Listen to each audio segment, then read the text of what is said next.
حضرت سعد بن معاذ رضی اللہ عنہ کے بارے میں نے بتایا نا، یہ بڑے عجیب صحابی تھے، بہت بڑا ان کا مقام ہے۔ یعنی کہا جاتا ہے کہ جیسے مہاجرین میں حضرت صدیق اکبر رضی اللہ عنہ کا مقام تھا، ایسے انصار میں حضرت سعد بن معاذ کا مقام تھا۔ اور ایک ان کی عجیب بات یہ ہے، حضرت مصعب بن عمیر رضی اللہ عنہ ان کے دعوت پر یہ مسلمان ہوئے تھے۔ کسی نے کہا کہ سعد بن معاذ جو ہے نا، یہ اوس قبیلے کے سردار ہیں، یہ اگر مسلمان ہو گئے نا تو اس کی وجہ سے بہت فائدہ ہوگا، ان کے قبیلے والے مسلمان ہوں گے۔ حضرت مصعب بن عمیر رضی اللہ عنہ نے فرمایا کہ ٹھیک ہے۔ حضرت مصعب بن عمیر رضی اللہ عنہ کو آپ صلی اللہ علیہ وسلم نے خاص طور پہ تبلیغ کے لیے، جب آپ مکہ میں تھے، ان کو مدینہ میں بھیجا تھا۔ تو کچھ اور صحابہ بھی تھے جو بیعت عقبہ میں شامل تھے، ان کا کام تھا مدینہ میں کی تبلیغ کرنا۔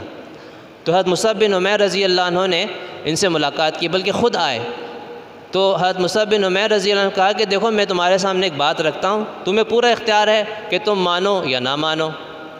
اور پھر اس کے بعد ان کو اسلام کی دعوت دی، بس ایسے مؤثر دعوت دی کہ مسلمان ہو گئے، اور اسی وقت انہوں نے کلمہ پڑھ لیا کہ مسلمان ہوتا ہوں۔ اور اس کے بعد پھر وہ اپنے قبیلے میں گئے اور ان سے کہا کہ بھئی میں تم میں کیسا ہوں؟ تو ان سب نے کہا آپ ہمارے سردار ہیں۔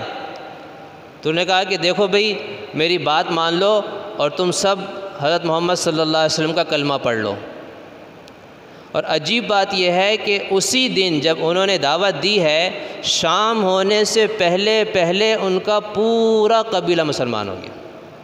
یعنی ایک آدمی کی دعوت پہ پورا قبیلہ مسلمان ہوا۔ صحابہ کرام میں ایسی کوئی مثال نہیں ملتی۔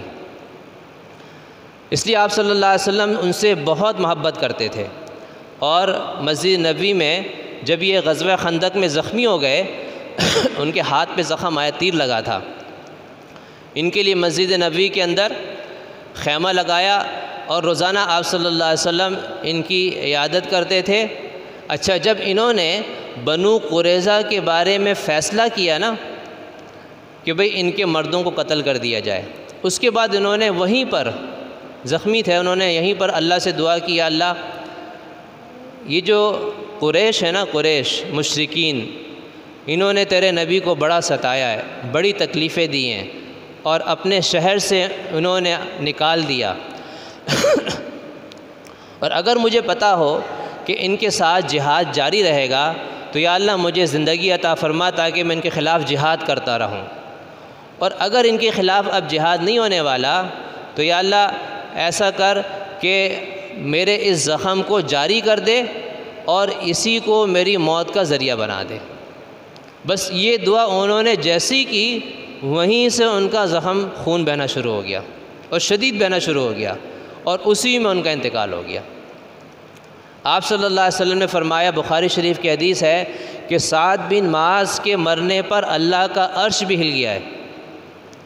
اور آپ صلی اللہ علیہ وسلم نے فرمایا، بخاری شریف کی ایک اور حدیث میں فرمایا کہ ان کی شہادت پر 70,000 فرشتے آسمان سے نازل ہوئے ہیں ان کی نماز جنازہ پڑھنے کے لیے، اور آسمان کے سارے دروازے کھول دیے گئے ہیں۔ اور فرمایا کہ جب ان کی میت کو اٹھا کے لے جانے لگے تو بہت ہلکی تھی، تو یہودیوں نے مذاق اڑایا، یعنی یہ باور کرایا کہ دیکھو ان کے گویا کہ اعمال ہلکے ہیں جس وجہ سے ان کی میت ہلکی ہے۔ تو ترمذی شریف کی حدیث سے آپ نے فرمایا کہ ان کی میت کو فرشتوں نے تھاما ہوا ہے، اس وجہ سے ان کی میت اتنی ہلکی محسوس ہو رہی ہے۔